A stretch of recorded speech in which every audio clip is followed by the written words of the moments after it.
What is up, everybody? Welcome to the Age of Quarantine. Happy Friday. My name is David Castillo from Saint Vitus Bar. You can follow me at Confines World. And I'm hanging out today with my friend Henry. Henry's a really interesting character. He started Electric Assault Records. He plays in Impure. He's tour managed a lot of bands from Lucifer to Tribulation. Done just a lot of stuff. The dude is definitely a big part of the underground music scene, especially in metal. He's been all over the world.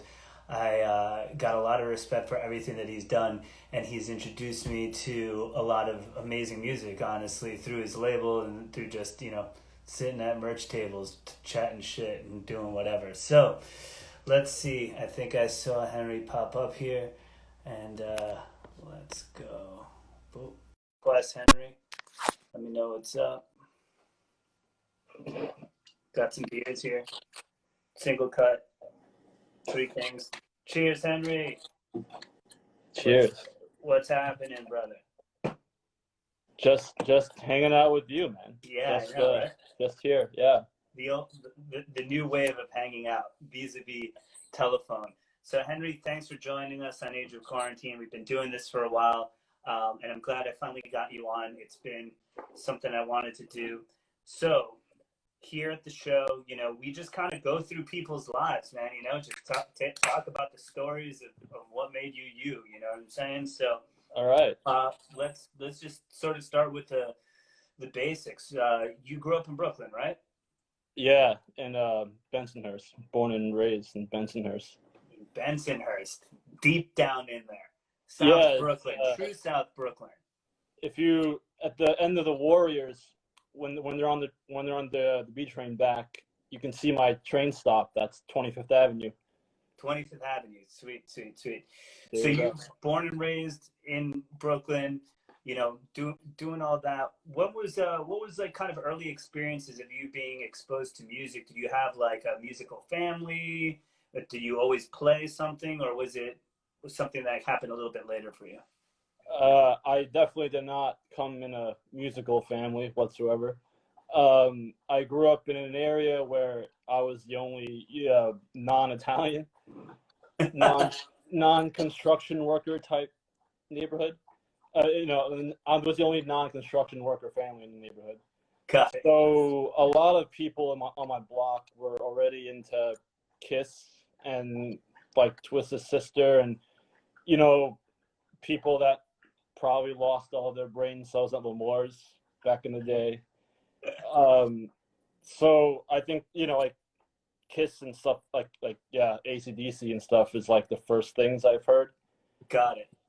And then my parents got the black box in the mid-90s, and it was cool seeing like MTV2 for the first time, not knowing what that is, and seeing like the Step Down video from Sick of It All and like Depeche Mode and stuff.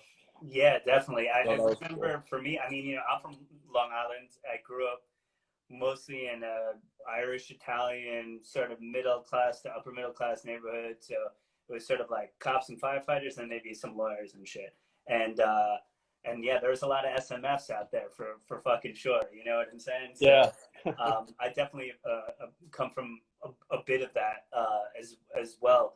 And the MTV thing was a huge thing for me too. It put a visual to music in a way where, like, looking at a record, or at that point maybe like CDs coming in, I just didn't know about that world, and I was like, wow, this is Guns N' Roses. Like, this is what it's about. This is sort of insane. So when you were kind of growing up out there, like, I think a lot of people maybe who are watching and stuff like that, that aren't from New York and stuff, New York City is a huge place. Brooklyn is a really big place. Like, if you go from Williamsburg to Coney Island, you're talking about like an hour and a half plus trip, So when you were growing up, you said, you were almost like in this sort of like working class sort of like setting. It's very like neighborhood and stuff like that. How did you start to kind of get into a little bit more like underground music and things of that nature? And when did that sort of start pulling its head? Because MTV2 was started, like, that was one of the first times I saw Sick of It All also. Yeah, so I vividly remember how I got into the heavier shit. I was in junior high school, and it was my freshman year, and this kid in my class who was from Russia, this massive kid, I couldn't believe he was like fucking 11 or 12 years old. But he saw me with a Metallica shirt on, and he like could barely speak English, and he was like, "Bro, you know you like Metallica, the heavy shit, you know Slayer and stuff?" I'm like, "No, I don't know Slayer." So he showed me Slayer and Cannibal Corpse, and just like a very Russian thing to do, being into very like brutal music, and actually, the first time I went to like a show that he snuck me into was one of the very last years, I think, that L'Amour's was open, and that was I believe the show was with Cannibal Corpse and I think Nevermore. And that's amazing. You know, listening to like Fuck with a Knife or something for the first time was pretty insane. But also I just want to say, for people who aren't from New York, I mean, let's just for a minute, just L'Amour's is, you know, that was like the metal institution in Brooklyn. It was by where Henry grew up, like more in Sheepshead Bay. No, it was in the other side of Bensonhurst, so it was like a couple of train stops away from me. Yeah, and it was a big club. It was like, it's not like Vitus, it's like 250. It was like 1,000. Yeah, it was pretty big, and it was big, and like all the biggest bands during the 80s and early 90s, they all fucking played there. Name any band on there, from Slayer, Exodus, Metallica, you know, anything. So it really was, you know, the rock capital. So it's a very important place that influenced what we do. But and another important thing was like in like Sheepshead Bay-ish, like Sheepshead Bay, like Avenue U, there was a record store called Zigzag, which is sort of like the record store equivalent to L'Amour's. There's like footage of Lemmy hanging out there and shit, Twisted Sister, in the 80s, like before they would go to L'Amour's and stuff. And the guy that ran it for a long time, the guy that worked there, Stan, I remember, you walk in and it's like a time machine or something. He still has like Angel Witch records up on the wall, like untouched. And he was also very responsible for giving me like Angel Witch records, 70s Scorpions records and stuff when I was 14 or something. So Zigzag Records was definitely a very big part of it. And also, you know, and just being in school and like hanging out with people that also had long hair, older kids with leather pants and Manowar shirts and stuff like that. It was very important. Like I learned a lot from just being around people and being around stores and shows and stuff. And yeah, definitely. I think that like when I've talked to a lot of different people, it's really interesting to sort of see how, you know, there's media things like, you know, getting MTV2, you're like, oh, I saw hardcore for the first time or things like that. But a lot of things are, you know, like they're places, they're people and places and just actual like one-on-one relationships. Like I made this friend and they were really into like, you know, black metal, and I didn't know what the fuck that was. And then it brought me into a whole new world. And, you know, I was talking like to, you know, Adam from Gilead Media, you know, for him, it was all the record store that got him into stuff. Same thing for a bunch of people. So it's cool that you point out Zigzag, and I'd never been there and stuff like that. I'd heard about it here and there, but you know, I'm from Long Island.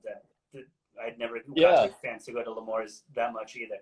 Maybe Castle Fights a few times, but that was about it. So going in and kind of like that was a lot of your education, was sort of going in there and kind of figuring that stuff out. You know, for you, you know, you're kind of involved in a lot of different sides, I guess, of like the music world, right? Like you've written, you do the label, you tour manage, and you play. So it's, you know, you're involved in sort of every aspect. What was like kind of the moment, you were probably pretty enamored, but how did you kind of like start trying to participate and be like, hey, I want to get more involved in like the scene or just doing shit, you know? I think from a very early age, because before music, like going back to why the visuals are so important to me, seeing MTV2, I was always into like art. Like I went to art school, art high school and stuff. Which one? And actually, before I picked up any instrument, I was illustrating. Very crude, but it was illustration.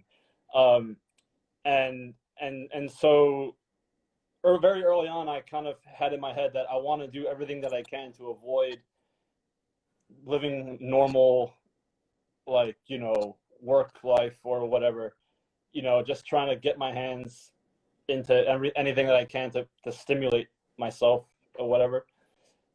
So it kind of started off with the writing part, do my own zine. I had a thing called Morbid Rupture back then, and starting to intern for like Revolver, Guitar World and stuff, and then like evolved to the label, then became tour, and also, again, as we said earlier, it's really all about like getting to know people and like making friends, and like especially with death metal, as a teenager getting into death metal and stuff, and trying to like find people that also have the more obscure shit than you, and be like, oh man, I heard this.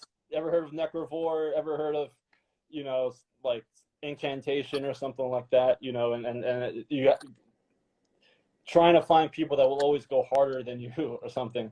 Sure. No, it's super cool, because nowadays it's kind of hard, I think, because now people don't want to share information.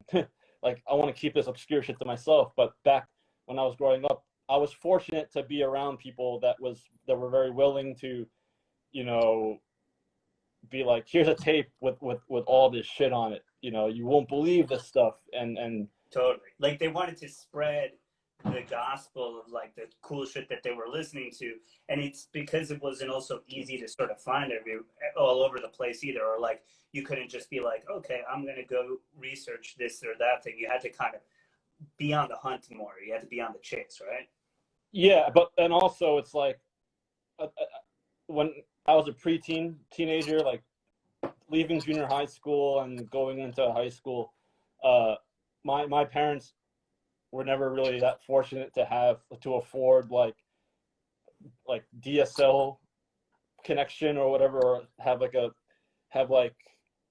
internet where I could just download shit. So it was very important for me to keep hanging out, cut school, go to King's Plaza and go to like Sam Goody or something, Tower Records and on Broadway in NoHo and stuff, Generation Records, things like that. And even Long Island, actually, I convinced like friends of mine, like their parents, to drive us to Valley Stream. Slip Disc Records, yeah. Yeah, man. Slip Disc is legit. That was an awesome shop, and one that definitely, like, me and all my friends would go see in stores there, and like, because they always did in stores, a couple of my friends played them, and also like they would always carry local bands and everything sort of in between. So they were a really major part. I really think that what you're saying too, as far as like people willing to share and stuff, a lot of things feel kind of guarded, and sometimes in, especially more extreme forms of music and stuff, like it can be a little myopic, it can be a little bit insular. But in reality, when I was growing up too, I had people like Paul Delaney from Kill Your Idols and Black Anvil and stuff, or like Ron Grimaldi, just telling me all this crazy stuff, and I'm like 15 years old, and I'm like, oh, you like this? Well, how about this, and that, and I'm like a little kid, so I don't really know that, like, a lot of things sort of exactly where they came from, or like the lineage of stuff. And for me, it was like this passing down of information, like, oh, and then I go and I read the liner notes, and then I'm like over here now and stuff like that. I always thought that was some of the funnest stuff and like pursuit, and made me really enjoy, like, I kind of know something, I'm like on a dig. Did you feel that same way? Really the only thing that kind of went through my head then was I would probably only get like a couple of bands a week or whatever, like maybe one week I would get Hellhammer, and Sarcophago, and then I would spend a while listening to it, kind of like let it marinate in my head, and then the next week I would be like, wow, that was fucking crazy, like, you know, then listen to Bathory or something, and it's like you sit on that for a while, and I was just like, whoa. And yeah, just spending time with it, you know, you're reading liner notes, like studying like what was going on, like reading what was, you know, in the booklets and everything. And you know, nowadays it's like people are getting too much information, too many bands too quickly. Sure. You know, 1 hour you're listening to like something, and then, you know, it's like, but it's hard to explain. It's hard to describe. It's just like, you know, I think for us or something, you know, we spend time with things, and we're here, you know, we're however many years later, Sure. almost like, you know, 20 years later, we're still listening to this kind of music, and we're still getting excited about, you know, Celtic Frost and shit, like, yeah, and new bands and interesting bands. But in a way, it's like when there's so much, and so much is accessible too, sometimes those things, like, you know, I have a job where I book bands for a living, you know, and I do Saint Vitus, and it's and so I listen to a lot of stuff. But sometimes, and sometimes it's like a function of my job, and sometimes I'm like, oh fuck. And whenever I feel like I'm like, oh, let me just like listen to this to know about it, that's when I kind of like stop. I'm like, you know what, like, I'm not in the right like headspace to like take this in, and it's not like an artistic like moment. I'm just gonna like let that chill and just wait to like maybe rest a little bit, or like just be in a better place to actually like receive music, because sometimes you're just so inundated, or like you put in a record and it's easy to get distracted with your phone and other things and whatever, and then you're like, 6 songs flew by, and did I really listen to this, or was it on? yeah, You know? yeah. It's and still the best way to discover music, I think, is to talk to friends. You know, if your friends like it and if your friends recommend it, usually it's pretty good, right? Whereas, Yeah. you know, when I was writing for Guitar World and stuff, and doing stuff for Revolver, and for a while like Iron Fist and some of these other magazines, it was just like a constant stream of emails from like PR people, bands, like, you know, and you're just like, there's no possible way like anyone can sit there really and listen to all of this and make a fair assessment or a fair thing about it. And then when you have, you know, when it's like, all right, there's a deadline for this, you gotta listen to this and write about this and that, you know, and it's not a very natural way to listen to music or appreciate art. Sure. Yeah. You know, and you know, with my label and stuff too, it's like, it's a very small label. It's you know, it's like a whatever label. You know, it's like I don't really release many things really. But you know, I get so many emails like, you know, like, Hails, brother, like, we're this and that, and it's like all these emails every day, and if you look at my catalog or whatever, there is sort of like a stream. It's pretty much streamlined to like, it's friends of friends or people that would recommend me stuff to work with, you know, like, and stuff that I actually like, you know. It's and still like it's great to like go out of your way to find music and stuff. Sure. But there's nothing can beat, you know, friends recommending stuff and getting together, drinking beer, or talking like how you and I are doing, and be like, yo, did you check this out? You check that out? I mean, that's really just the, you know what I mean? It's just like, dude, I've been listening to this new Feather and Bone record, and it's like blowing my doors off. Like, you gotta check this shit out. Like, that would be really cool, or whatever have you, you know? Like, and that's really what I kind of like about, you know, your label and things of that nature. Is I did before, you know, leading up to this, I like you know, just went and I was like, you know what? I wonder how much stuff he's really released. It's been since like around 2011. You know, I remember you started with Pilgrim, whom I absolutely adore. I mean, John, R.I.P., amazing dude. We actually, Primitive Weapons and you know, Pilgrim oddly went on like a tour together, and we got to know those guys pretty well, and like fucking amazing people. Play Vitus a bunch, but since that time to now, I'm like, it's really maybe like 20 records or something, you know? But I feel like each record is like giving me something. And then when you do put something out, I kind of like pay attention. It's like the guy that doesn't talk a ton, but when they talk, it's like, okay, there's something I should pay attention.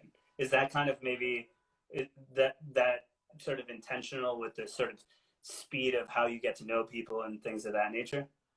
Yeah, I mean, it's really just like it's really like, yeah, I want to take my time and just put stuff out. I mean, for a while in the beginning, I was definitely putting a lot more out in a very short amount of time, but nowadays, I mean, also I think the peak of the label was 2012, maybe 2013. That was when I was like putting a bunch of stuff out, and like that's when you know, like Antichrist had a record, like a 7-inch, and like Stone Dagger and all these other bands and stuff. You know, I love that Stone Dagger. You know, yeah, that I think that was around the time where we actually like me and you really like met and like really hung out a bit and like, you know, started chatting, and I was like, yo, that Stone Dagger is killing me. I loved it, and I felt like at the time it was I felt like a lot of everything was very like, you know, like in this more like extreme metal sort of category. Black metal was really, I think, like in this sort of renaissance and a lot of stuff, and like here comes this band that just like, you know, sounds like Dio or something, and I was just like enamored with it because I'm like, my ears wanted it. It just stuck out like so beautifully that that's what made me start paying attention to what you were doing. Yeah. I mean, I think that was a very small window of time where I think like proper real heavy metal was like a thing. And yeah, you know, and in that time, it's like black metal started to blow up. A lot of people getting into black metal again or whatever, and now, you know, and of course we've been seeing a lot of death metal bands now, and like metal punk black metal bands, and but still very much like Kayazo, very much like extreme forms of music, right? It's never really about like true metal, like proper, like, you know, metal or whatever. So yeah, even if I did put out a lot more records, I don't think people would pay attention, because I'm also very conscious about the flow of information, the flow of things, you know, like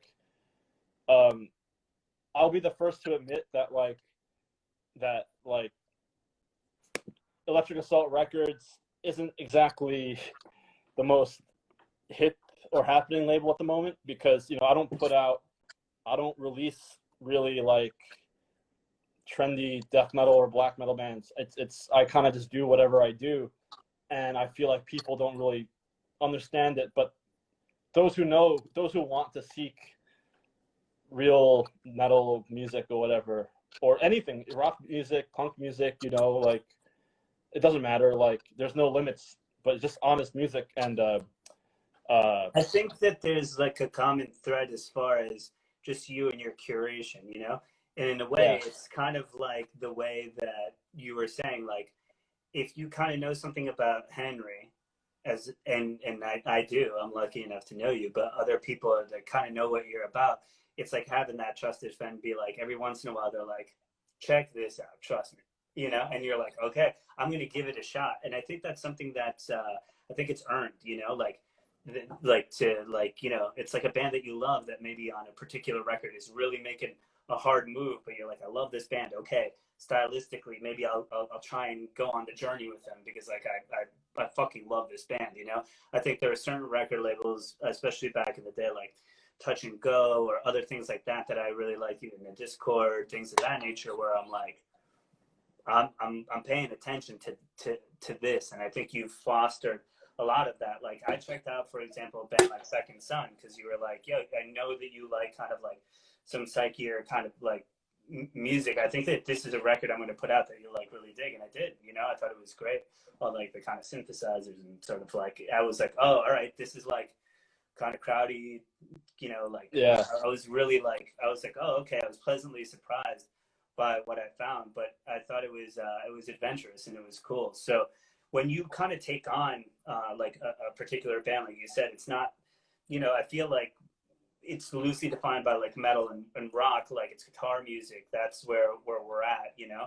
But when you find a band that you want to eventually put out, is there any particular quality that you're looking for? Any certain like kind of thing that just like seems to have a common denominator, or is it really just every particular situation kind of just like feel it out kind of thing?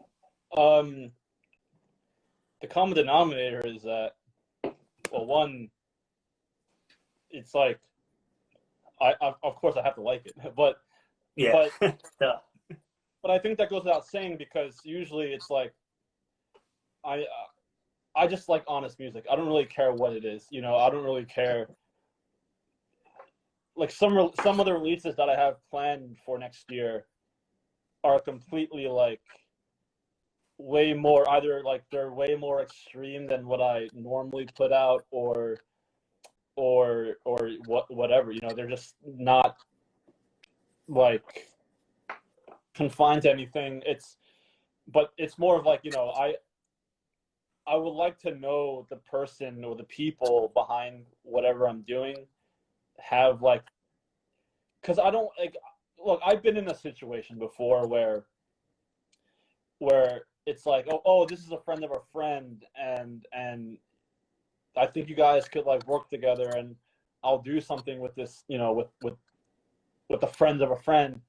And because I don't really know them, but I really like the music, it's like, then business gets kind of weird, you know. Then expectations get weird, you know. I don't know where they're at, they don't know where I'm at and stuff, and then it gets kind of, yeah, like cool. The expectations can be really different. You got to make sure you're on that same page so everybody can fulfill, you know, you're entering a relationship, you know. You're like, all right, cool, this is what I'm going to do for you, this is what you're going to do for me, and like, let's make sure that we can do what we want to fulfill for each other and do something great, right? Like none of us are sitting here and making $1 billion off of like the boutique record label or like the certain things, but you were like, you really want it to be right, and the relationships, the music, that's what we can kind of take, you know, with us in the times that we've had. So let me ask you a question. So you started writing, right? So you had the zine, and then you started writing for like Guitar World and Revolver, and you guys, I guess, got kind of brought into that sort, you know, the world of kind of like, you know, bigger, like, you know, PR and like the bigger machine of sort of music and sort of seeing what that's like, which is, you know, obviously a certain thing. And it seems like for a while afterwards, you just haven't written, you just kind of got burnt out on that aspect. And then you started the label. Is that kind of like, am I right about how like that trajectory is going? Yeah. So how I got into that world was on my first year of college. I had to like find an internship for school, and literally the first thing that popped up in the school registry was like music magazine wanting an intern, and it turned out that it was Guitar World / Revolver, and it was cool because like I showed up to the interview. It was raining. I remember it was like raining really hard. I went to Hunter College, which I never finished, by the way. I took the 6 train down to 23rd Street where their office was in the rain. I didn't have an umbrella. I just showed up soaking wet with an Iron Maiden t-shirt that I got like a month ago in Germany or something. And I was sitting next to a guy in a suit. And I was like, oh, this is kind of a weird vibe. And I spoke with Brad Angle, who was the like senior editor or something. I forget what his title was, but he basically hired me on the spot because I had an Iron Maiden shirt, and I was just being real with him, like, yeah, I'm just a kid that just saw Iron Maiden, and like I just want to do this shit. And and then, you know, me coming as a kid, basically being into the underground, like involved in that, and then seeing like thrown into like, let my people talk to your people and shit like that, you know, like that kind of vibe, like PR people. And fuck, I met like Duff McKagan the first week I was there, and it was like that level of like craziness. Sure. And me learning and seeing and experiencing all of the way things have to be in that world kind of made put a sour taste in my mouth in a way. Like, I understand the reasoning behind a lot of the stuff they do in the mainstream world. You know, it's for functionality, right? It's there for a reason, and I'm not hating on it or anything. It just me being very stubborn, I guess, or me being very stuck to the underground, being true metal or whatever. Sure. I didn't agree with it, and after like a few years of me getting, you know, to know some of these people that have the same, like the people at Metal Blade, people at Century Media, people at Nuclear Blast, who are like from back in the day, you know, who still rock Omen and like, you know, stuff like that, Possessed. And they see me like a kid who was so against bands like Nightwish and like fucking like bullshit like that, you know. Sure. They're like, wow, what the fuck? Like old school people are back or whatever. But anyway, it left a distaste in my mouth. And I remember when the magazine got bought out by a different company, the guy that was in charge of like the hiring, I guess the HR person, he called me up into the office, and like Brad and Jimmy were sitting there and stuff. And the guy told me, listen, heavy metal doesn't pay the bills. And I was like, all right, cool, I'm out of here. And that was when that was when the thing rang in my head, like, this is bullshit. You know, you have to stay true to, you know, the underground, and but you know, take what you've learned in that way, be professional, you know, and utilize that into your thing, you know. Yeah, I think that's a great sort of thing. So I want to also point out that's not the owners of Revolver currently, but like in between, and that company switched over a lot of times. And again, you sort of see how anything that could even potentially be good or has some sort of juice behind it or whatever have you, as far as funding, other things like that, it can be bastardized pretty quickly, especially when people have to make money and there's like that's a strong driver, right? So it's kind of interesting. And, you know, I've had my own sort of struggles with that. Obviously, I'm like a part of Saint Vitus. I'm a partner there. And, you know, we've tried to always continue to sort of grow, be organic about it, but then also grow and continue to sort of like fulfill our mission. But we always have to kind of keep that in place, while also, you know, sometimes there's compromises to be made, sometimes there's not, and where to sort of find that. But even mistakes along the way, things that we've done that we haven't liked or we have liked or whatever have you, you know, before I you know, that happened for me, I was in advertising. Like, I used to write just like ads and work at bars and shit, and like just like listen to music, and I really didn't like that world. I left that world in sort of the same way, where I'm like, what am I gonna do here? Like, I'm gonna have like a pile of like, you know, Minute Maid ads, and like that's what I did with my fucking life. I don't know. It really didn't ring true to me. But when I took a lot of the lessons I learned there, as far as like kind of brand and marketing ideas and things I learned, and I applied it over here, and that definitely helped St. Vitus along the way to become what it's become.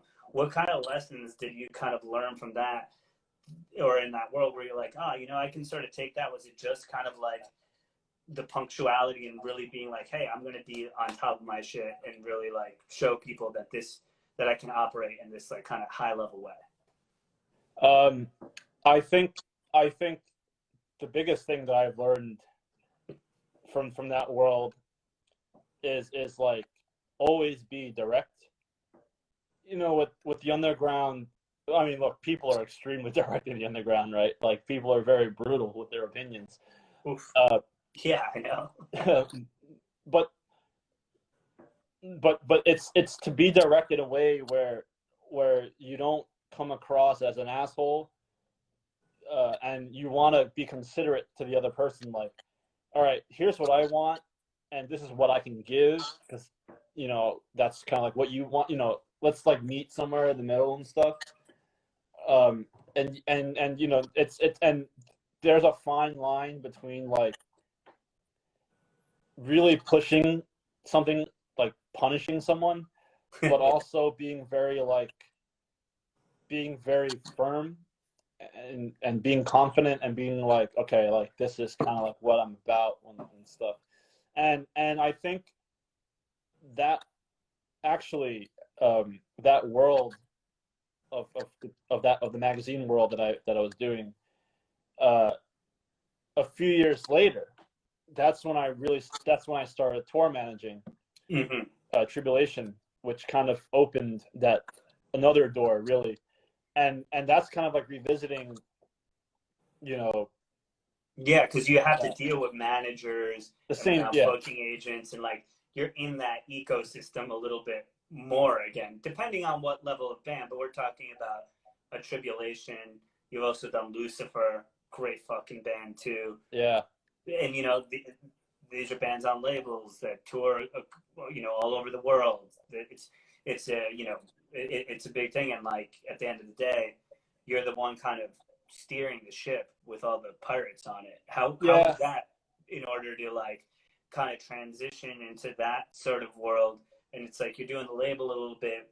Was it what, you know, TMing is like, it's a job, man. Like a lot of people who may not know or haven't gone out on tour and stuff like that, it's like you're really keeping the whole thing together. And it's, you know, you're hired out to do this, you know, like this is part of it. But, you know, with you, I know that a lot of the bands that you take on for TMing are also friends, connections and stuff. What was it? Why did you start doing it? And why did you start doing it with Tribulation? I've done a couple of tours before that, but of course not on that level. Like just like get in the van and like stay in, like, you know, play houses and stuff. And with Tribulation, they asked me in 2015. So I guess right before, I forget which record, Children of the Night. They got on a tour with Death Heaven, and they asked me to do this tour because I couldn't do the first one with them. So this was their second tour, or third tour, or whatever it was. But they asked me to do this, and I could do it because at the time I was kind of like, I had a lot of personal darkness, and they kind of, in a way, like saved me, you know, like worse situations. But I did this tour with them, and so Tribulation are a perfect example of a death metal band that I was in touch with when they were first starting out, you know, getting their demos and 7-inches, and like us being like 15 writing together on MySpace or something, you know, like just like getting to know these kids, basically. They're my age, and we're like kind of growing together. And I guess it was for them, they felt it was natural to ask me for help for the US when they were touring here. Like their first tour was with Watain, and so I like helped them out getting a van, getting places to stay, things like that. And then when it got to the point where I was able to travel with them, that was when they started to blow up. You know, I mean, that Death Heaven tour, that did so much for them. I remember, and I remember also we did a show where they also did like, I think it was on that tour. They did like a last minute Yeah, show at Vitus, like literally announced like day of, the and day like before. or day before. It was awesome, man, because I was like, I just love the band. I thought it was great. I'm pretty sure I heard of them. It was you and one other person recommended. It might have been Paul Delaney, honestly. Like recommended them to me, and I was like, man, this is sick. And then Children of the Night was just like it was just dropping, and then Yeah, it was all sort of happening, and I was like, let's just do the show. It'll be free. We'll see, or like cheap cover, and 150 people showed up on like a day's notice, and I was like, whoa, these guys got a lot of fucking fire behind them right now. It was cool to see. And the thing that was kind of like the perfect test for all of us, because like, you know, we were talking about this evolution of going from the underground as a kid to the big league, so major whatever label type things, and them also coming from the same background as me, like, you know, just listen to Mayhem, drinking beer, whatever. And then all of a sudden it's like we're on tour with a band called Death Heaven that we had never heard of before the tour, and we realized like, oh, Webster Hall is sold out, like, oh, like the Fillmore sold out, like massive venues. And what we've learned, or what, especially me, is that a lot of these guys, you know, a lot of these people up in that level of touring or music, they're not any different from you or I or anyone else that I know. They're just in a position. They're just in a position where they're handling bands with a lot more money. But you treat them. But I was treating them the same way I would treat anyone else. You know, like friends. Bullshit with them, and it was cool. It wasn't like I wasn't stressing out over like, oh, am I saying the right thing? Am I kissing this guy's ass too much? Am I not kissing this guy's ass enough? You know, it was totally cool. And I think at the end of the day, like those who are like on that level are like the people that will always be in the business, you know.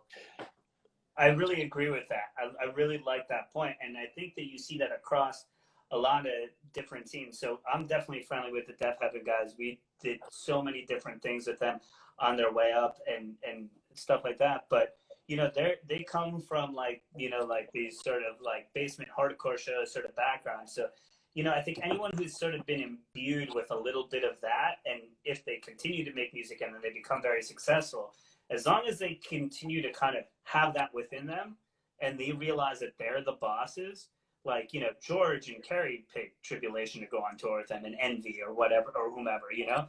And it's really cool because that's what like really cool bands like the Melvins would do like back in the day, or like, you know, other bands just having kinship with other bands. Like it was always cool to hear, you know, I interviewed Aaron Turner here and he was like, yeah, you know, and then like ISIS and Converge would take us out, two really different scenes, and it helped really grow the band. It's just because we were friends, and, you know, artists really picking each other up and doing that. And I feel like there needs to be, you know, more of that. Don't feel like, you know, some young band's gonna like take your shine or whatever, or now like you're not a part of that, you're over here now.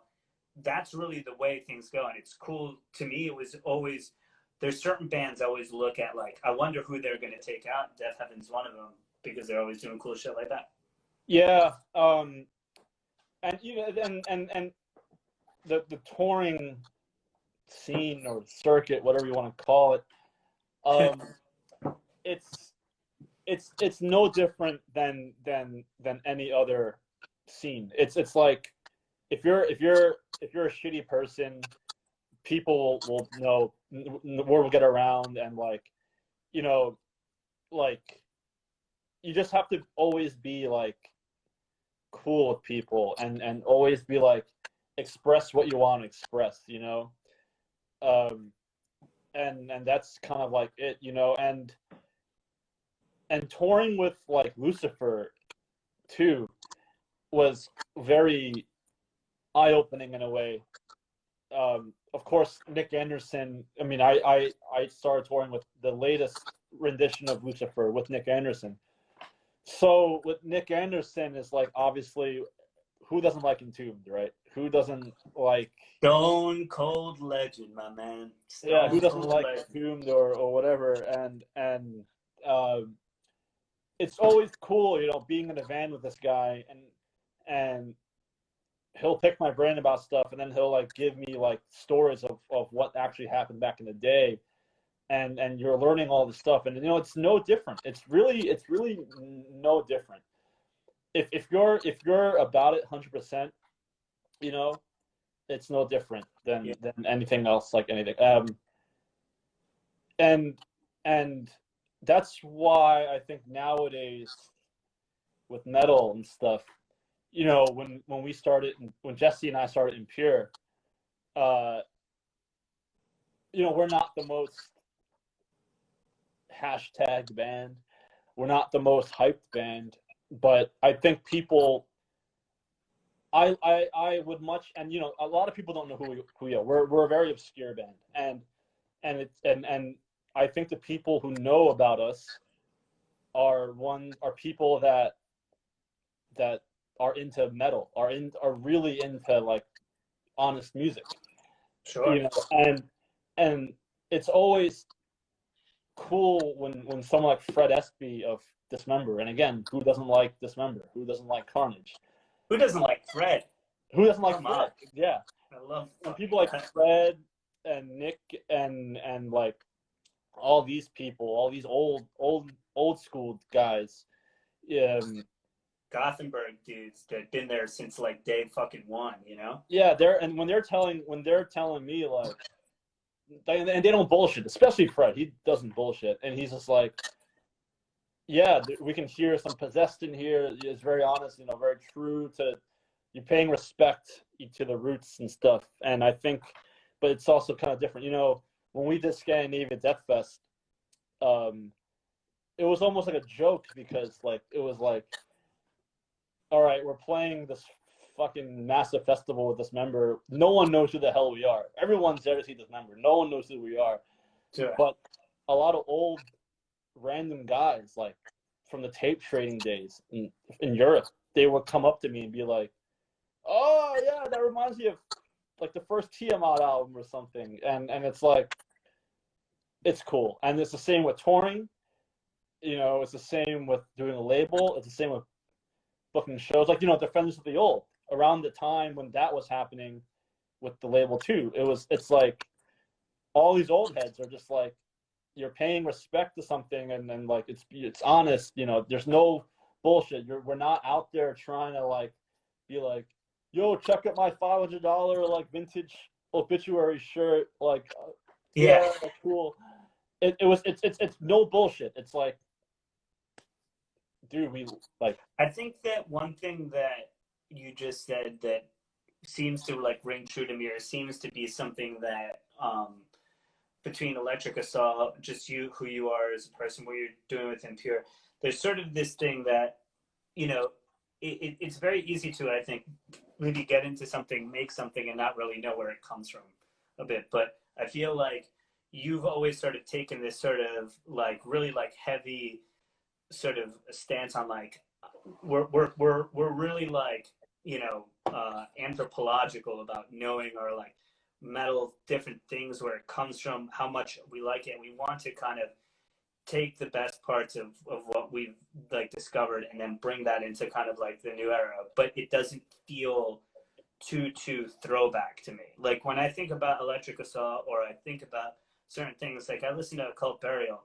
and I listen to the new one, and I'm like, okay, yeah, this is like, you know, hella Waitsy. There's like some really cool like just like heavy metal, like earlier like thrashed up, but there's a little bit of maybe black metal-esque, you know, in the vocals and things of that nature.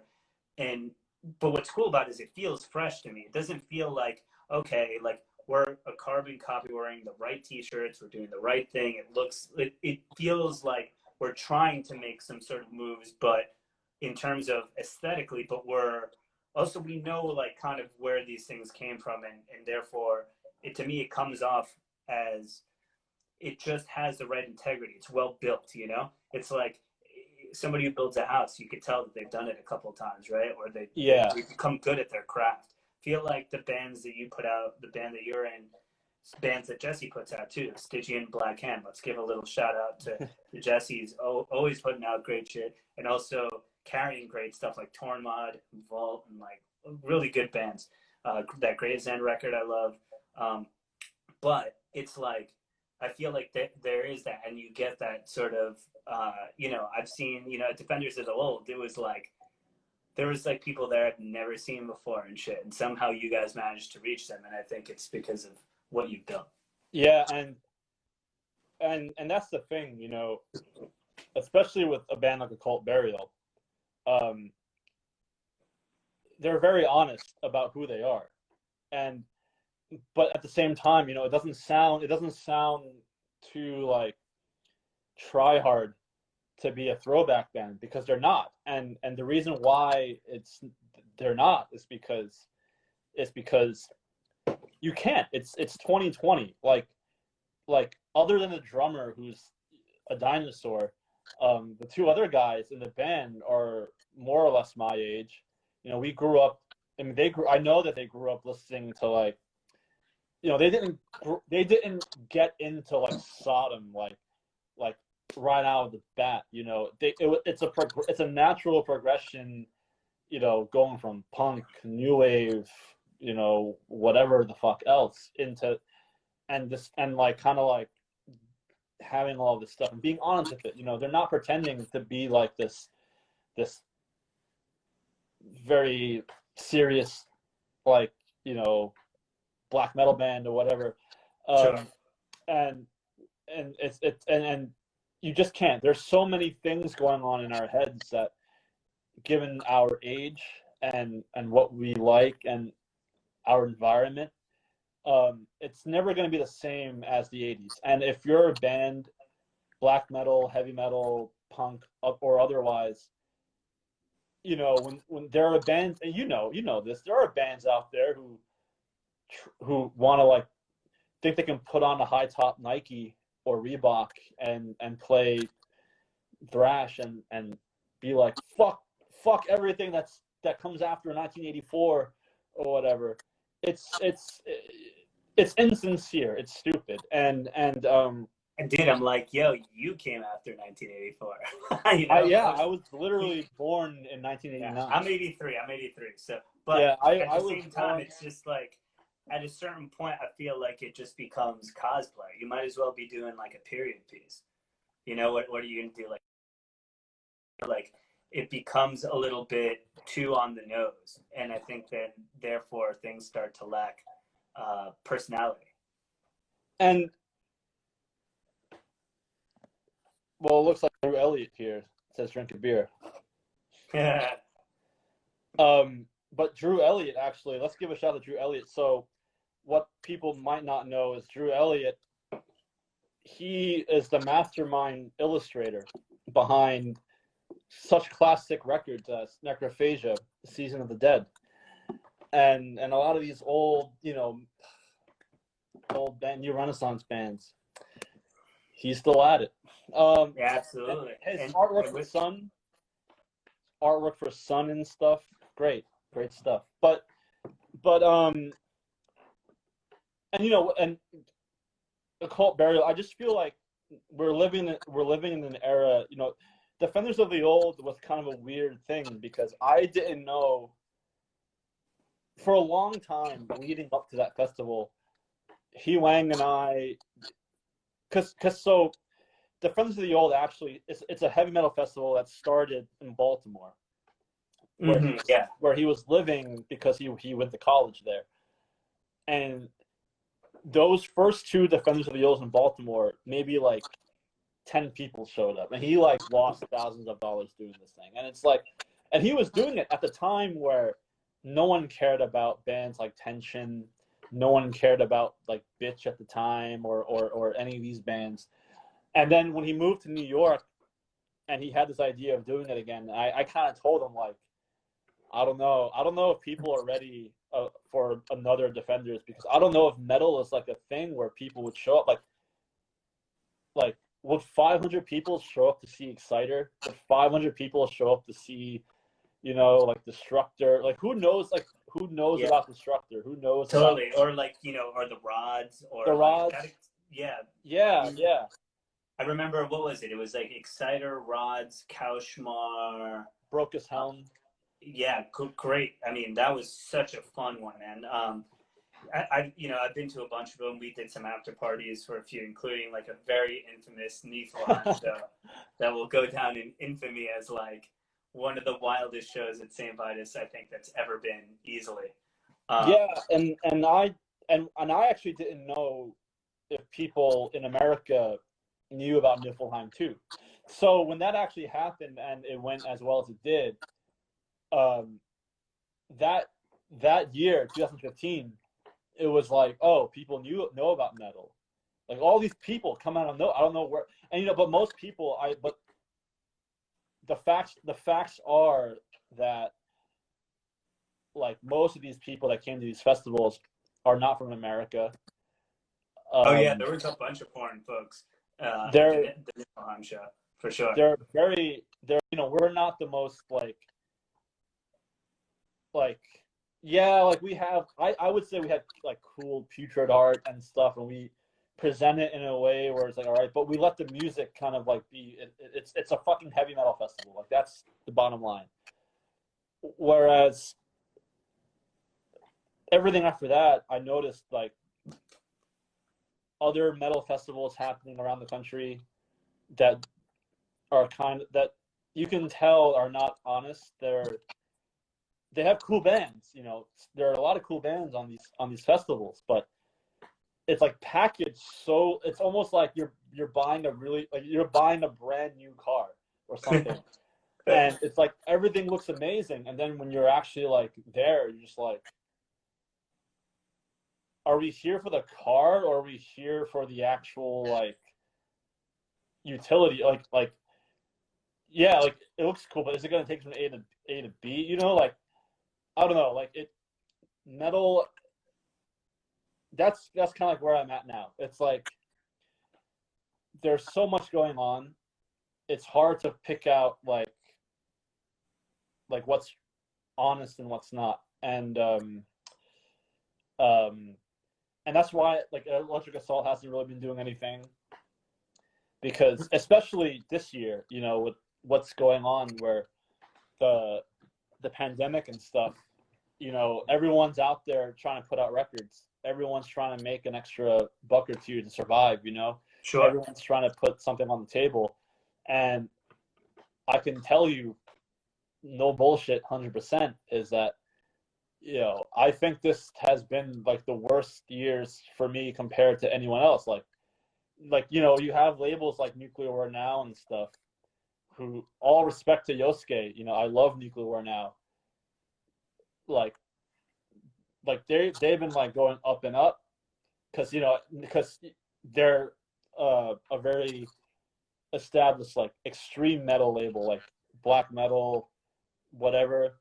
Sure. But like for a label like myself, who like, or any of these small labels who are just doing this to like whatever, contribute. Like, yeah, like sure, like I moved like, I would say, a pretty respected amount of records, but it's like do people remember? Do people still want to hear another like Stone Dagger record, or do people care about like another, like, I don't know, Occult Burial? Like, I mean, I'll still put them out, but it's like the numbers don't lie. It's like stuff that's trending, what's not trending, and sure. and that's like kind of like it's a hard thing, but you have to keep on. Yeah, for sure. It's obviously a really challenging time all around, and yeah, I think that you're right. It's like a lot of people are trying to kind of either make more records, put more stuff out, figure something out, because they're trying to live without touring, and that's a difficult thing to do. But in your sort of position, I feel like you're also like, hey, I'm not sure what the move is, and also sometimes that's okay to kind of like lay in the cut for a minute, just sort of keep doing what you're doing and seeing what the next thing that really makes you feel passionate is as well. You know, you can't just be sort of a machine like that. And maybe sometimes, you know,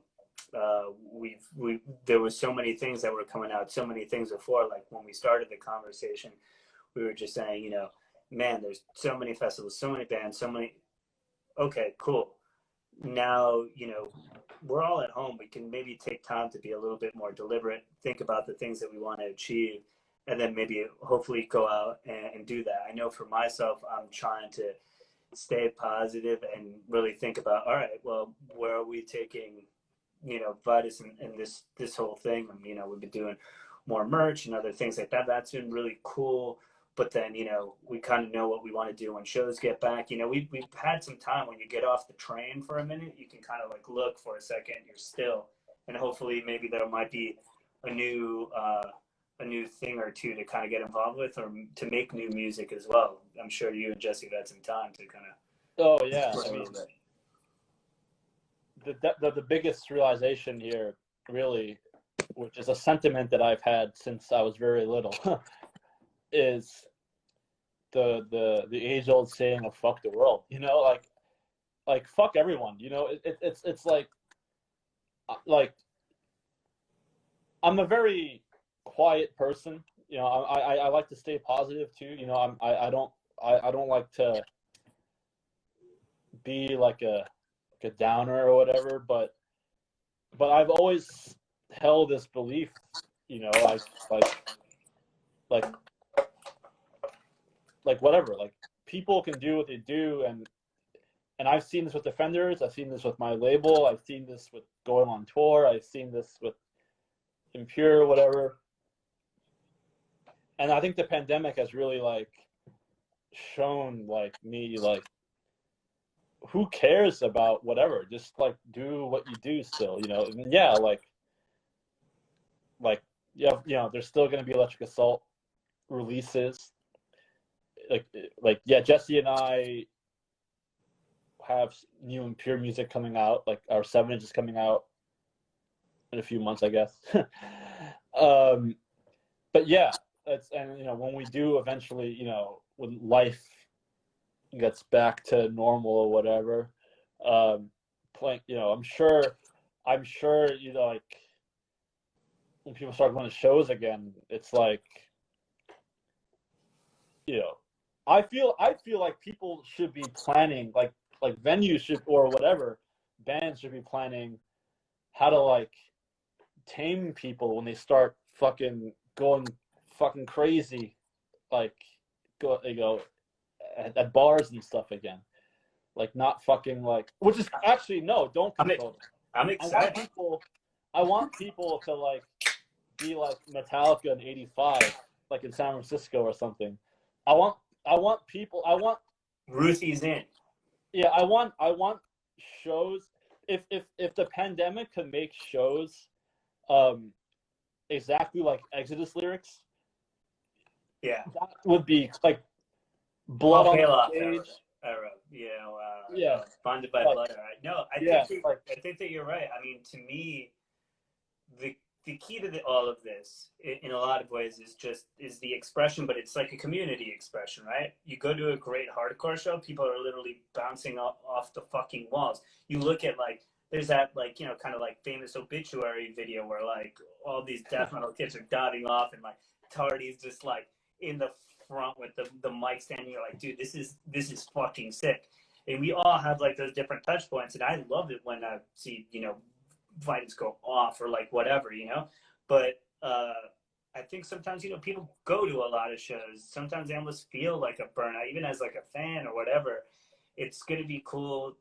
I think that maybe hopefully people, and this is me included too, you know, like I play as well, you know, I do my industrial thing now, but I was working on a band before all this sort of came down. Maybe we'll get back to it soon, you know.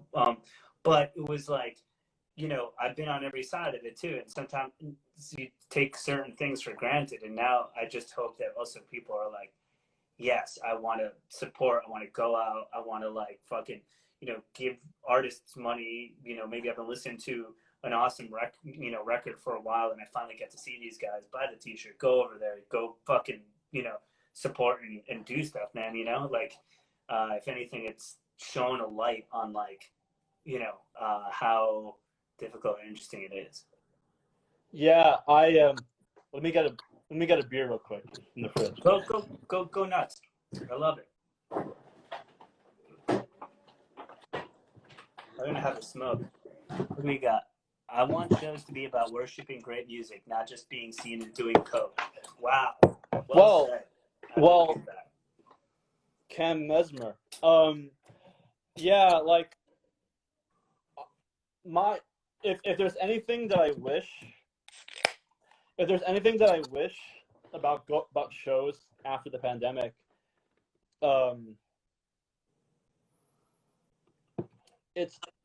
I hope people aren't going to be wimps anymore when they go to a metal show. I remember, there's a funny story with Jesse and I. So, we've been going to see like Ghosts since the very beginning, Yeah. like buddies of ours. And Jesse that first EP is amazing, man. Yeah, Jesse has been kicked out of every Ghost show up until I think very recently, because he's a proper banger. He like headbangs, and Ghost. They're a metal band. Like whether you like it or not, like they were a metal band. I think they still are a metal band. And Jesse was like, when you hear riffs and stuff, metal, you want to headbang, you get crazy. This very primal sort of instinct comes when you listen to metal. Yeah, it's to me, it's like things take you over a bit. Rhythm, beat, everything. I talk about this constantly with different great metal drummers, especially like a Dave Lombardo. The way he can play thrash and the swing he puts into it makes people go from here to here to here to here to here. It's like they can just fucking, like follow it. And when you have somebody who's just in that moment, it really sucks when other people can't be in that same moment or something. Like on a different level. It's like the thing, and he headbangs the stuff, and people around him, to be fair, to be absolutely fair, like Ghost were kind of always on the level where they attracted a lot of mainstream people who don't understand this feeling. They don't understand it. These poor sad people. I don't know who they are. They just want to stand there and like this and be like, take a photo on their phone. But it's like when you're at a bar or something. Like if I'm at a bar and I hear AC/DC or Iron Maiden, I just probably want to punch someone next to me, like punch them in the face or something. Just be like, yeah, this is great, and it's cool, and you expect it. And when King Diamond played the King's Theater last year, I remember I was like headbanging really hard when he was playing The Lake, which is very rare. He never plays The Lake. And I was headbanging, and like this couple next to me, the lady was like very offended that I was rocking out, and like the boyfriend like pushed me like, yo, you gotta stop, you gotta chill. And I was like, it's King Diamond, man. Yeah. It's fucking King Diamond. Experience the last time I saw it was Merciful Fate, and it was in a, just like a sold out PlayStation theater, whatever, but it was GA, and people were losing it too. So sometimes when you're, depending on the venue or where people are put as well, it's like, what should you do? You know what I mean? It's really fucking weird, and setting can mean a lot too. Seats are weird to me, like I'd go see like, I don't know, like Soundgarden at a huge show or whatever, and I'm like, I love, especially earlier, like Loud Love era Soundgarden and stuff. I love that shit. And like, people are looking at me like I'm a fucking idiot, you know what I mean? And I'm like, I don't know. If we were in a small place everyone would be losing it like this, because it's Yeah. just depending where it is. And I think that's a reason why we have, when bigger bands come into Vitus or whatever, sometimes they like it because they kind of can get back to that, okay, the diehards are going to come in and they're going to really, whoever really like has the presence of mind to get here and get there and just like do it, they know they can do something for those people who maybe long to see them in those smaller spaces, other things like, you know, that they haven't been able to do in a while because they've gotten bigger and they've progressed in a certain way in their musical, you know, kind of path. Yeah, that's very true. But also, I just think, you know, like I've seen Iron Maiden, who, full disclosure, Iron Maiden are my favorite band of all time. And of course, like I get excited about Iron Maiden, whether if I'm in the back, the front, or whatever. But I remember seeing them like in you know, very top seats. But I still get very excited, and people around me were still getting very excited, you know, like about Maiden. Yeah.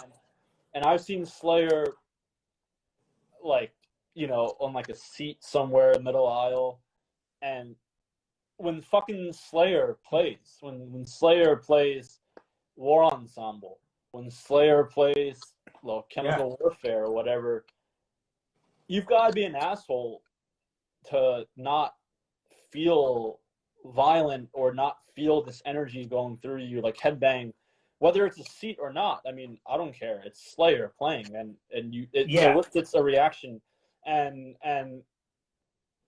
I don't think it's an excuse for people to just stand there and just be like, remember in the 80s in New York, they ripped up all the seats and started throwing them at people. It was that famous show at the old roller skating rink spot. Yeah. But yeah, I mean, I totally agree. And I think that sometimes it's just, it's always really weird to sort of see where that happens. But what I do hope is that after all of this, though, you're right, that like, you know, people become more participatory. You go to a show, I think, especially in underground music, you're part of the show. You know what I'm saying? Like you're in it, you can be part of it in so many different ways. I hope people can just like open up and accept music a little bit more in a way that's cool, and they're conscientious of how they actually move through all of that as well. You know what I mean? Support bands, you know, support cool smaller labels, you know, venues who are doing good things, etc., and want to sort of see that stuff. So I agree with you, and I hope that we all come back and that's stronger and like in cooler way. And at the very least, you know, we could think a little bit about what we're doing right now, because not everything was fucking perfect beforehand, right? Like there's certain things that like, if you want this thing to exist, let's not take these things for granted too, right? Yeah. Now that we don't have them. Yeah, it's just like, I feel like I'm always sort of like, I never really know. I can't ever gauge things. It's like, because I'm always in my own world, always like, I always just do what I do. But like with shows and stuff, like, you know, I act a certain way at shows or whatever, like, because like I care so much about music, and if I want to headbang, I headbang, and I remember the most eye-opening experience for me was well, there's two of them actually. The most immediate one was when Impure played in Sweden. We did two shows there. We did a club show, and then we did the festival with Dismember. And I remember at the club show, it was fucking packed, and no one knew who we were. And I was expecting like, it's gonna be like in New York, you know, or people just stand there like this when you don't know who the fuck they are. They're not cool enough. They just stand there like, check this band out, like, yeah, like what? I can hear some, you know, whatever. But in Sweden, in that show, there was a lot of people from Europe all over, like Russian people, people from Russia, Germany, and stuff. And I remember being up there, and people were just like headbanging, like this is actually cool. Like people did this without any pretense, any irony. People actually did this because it meant something. And I thought that was really fucking cool. And I remember people were just like You very know, stoked. in this age of like all this sort of like, memeing and blah, blah, blah, a little earnestness goes a long fucking way, in my opinion, too. And Yeah, especially when you're playing and you just see like a couple people into it and it turns into some more or whatever. I can't tell you, like, just as an artist and being on that side, and like when someone is just like, hey man, I really like that song you put out, or whatever, small little things, doesn't cost you a fucking dollar. yeah, But even just those things are like tight, like you're like, cool, it kind of, it puts a little, like a little bit more on the fire, and like all of that stuff is just being part of like a community and doing stuff. And if you're about it, be about it. Like, yeah. And I remember people were like, yeah, just headbanging. It just felt like a proper metal show. Like people were really into metal. And of course, like, when we played the festival, it was a little more like maybe people were like hungover from 2 days of death metal or whatever, but that felt more like New York to me, where people just stood around and not doing anything. But it's like, and that's definitely, and that's it depends on the show too, like I cross a lot of genres in the shows, even within like underground heavy music, whether it be hardcore shows, punk shows, metal shows. We do a lot of different stuff, and I'm at a lot of different stuff too. And you kind of going a lot harder, or like, a lot of movement, a lot of people doing stuff. Other times, no, it's cool. But as long as the right energy is in the room and it's not some like real passive, like, yeah, I guess I'm like here or something. Like, dude, you didn't just like walk in here or something. Like, you made a choice to come here. So like, yeah. be cool, And I, like enjoy it for Christ's sakes. Like, and I kind of feel like a lot of this sort of indifference, of course, like, you make a decision to go pay whatever $15 to go to the show. You make a decision to do that, and it's like when you're there, you pay $15 to kind of experience, to have that experience of you know like being at a metal show. And the whole prejudice, the whole preconceived notion of being at a metal show is like everyone's going crazy, everyone is fucking wild, everyone is like, drunk or whatever, like high on drugs or some shit. It almost never feels like that ever in reality. But you, like you said, you watch videos of Obituary live at the Marquee, you watch videos of, Sam Hain at the Ritz, Celtic Frost or whatever, fucking with videos like of like, Cro-Mags opening. yeah, videos of like Carnivore playing with like Biohazard or something, and people are just like out of their fucking minds, like violent.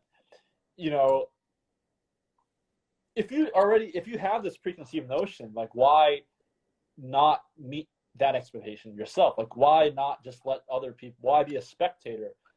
I would never want to pay money just to be a spectator, just like how I would never want to pay money for a record just to have it and be like, oh, I have this record, like it costs this much. And it's like, I think a lot of it has to do with like there's so much going, like, again, going back to like there's so much going on, people are indifferent. And I hope with the pandemic and people are kind of reassessing what's important and having a bit of priority, to kind of reassess and think like, oh, the reason why I miss going to metal shows, or the reason why I miss going on tour or whatever, is because it makes me feel a way that I can't explain.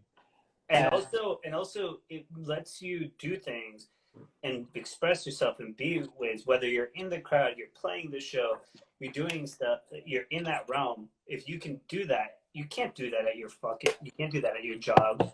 You can't do that like in every other avenue of life. You're really not given that opportunity of like a sort of a catharsis like that. So like, fucking shit, man. Give it to yourself at the very least. Have yourself the best fucking time and enjoy it, and like something, because honestly, that's what we're here for, and that's what we should be doing. But Henry, Instagram is telling me that we are coming to a close. It gives me a little bit of a prompt. I think we went a bit over, and we were actually kind of allowed to, which was fucking great. But dude, it was really fucking. It's so. If we were at the bar, we might be doing this for another couple of hours. Yeah. I really appreciate you, man. It's really good to see you. Are you in St. Louis right now? Is that where you're at? No, I'm not. I'm back in Brooklyn. Back in BK. All right, man. Well, hopefully when this is all a little bit tighter and the world's back up, I look forward to having a beer with you and having a nice, good old chaotic time at Saint Vitus or at the Levee or wherever the fuck we decide to hang out. All right? Oh, the Levee, yeah. Cheers, my brother. Have a Thank good you. night, all right? Thank you.